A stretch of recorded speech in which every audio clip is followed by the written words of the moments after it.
Good evening, I'm Sheen, and today I'll be conducting an interview with my acquaintance, Miss Jordan, regarding her experiences, perspectives, and insights in the field of information technology.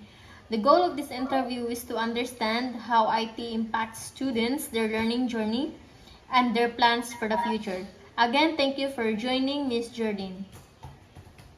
Thank you, Shane. It's my pleasure to be here and share my thoughts about the IT field.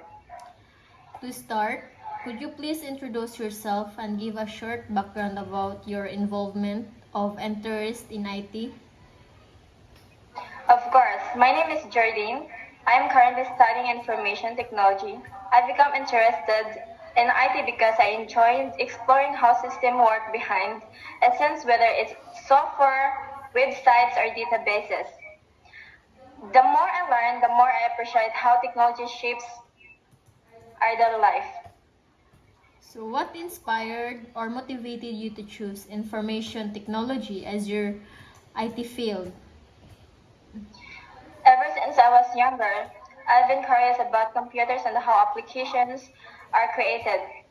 I also enjoy solving problems and figuring out how things work. IT gives me cre- Rather, IT gives me the challenge. Another motivation is the career opportunities. It's a growing field and almost every industry relies on technology. I want to be a part of that progress. Okay, thank you. So what IT related skills or tools are you currently familiar with, and how do these skills help you in your studies?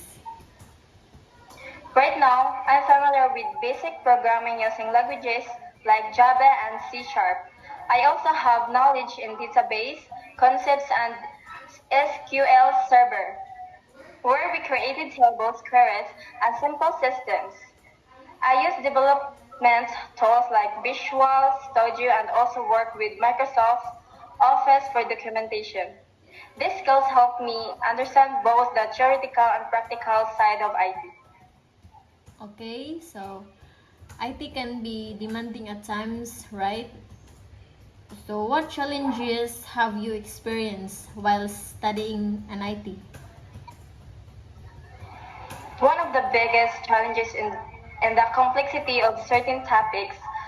For example, debugging can take a lot of time and patience. Some lessons require logical thinking, while others require creativity. Balancing both can be hard at first, but I've learned that consistency and practices. Can you share a memorable IT project or activity you have worked on? One of my memorable projects I worked on was creating a simple code system for school. We designed forms, connected them to database, and performed operations like adding, editing, and deleting data. It wasn't a big system, but seeing the whole project work successfully was an achievement for me. It, it made me realize that even small progress in IT is something to be proud of. Yeah, that's good. So, thank you so much, Miss Jordan, for answering all the questions and sharing your meaningful insights. Your experiences and advice will be very helpful for every student who wants to pursue IT. Thank you, Shane. I'm glad I could share my thoughts, and I hope this interview can inspire others. And that concludes our interview. Thank you for watching and have a wonderful night. Thank you.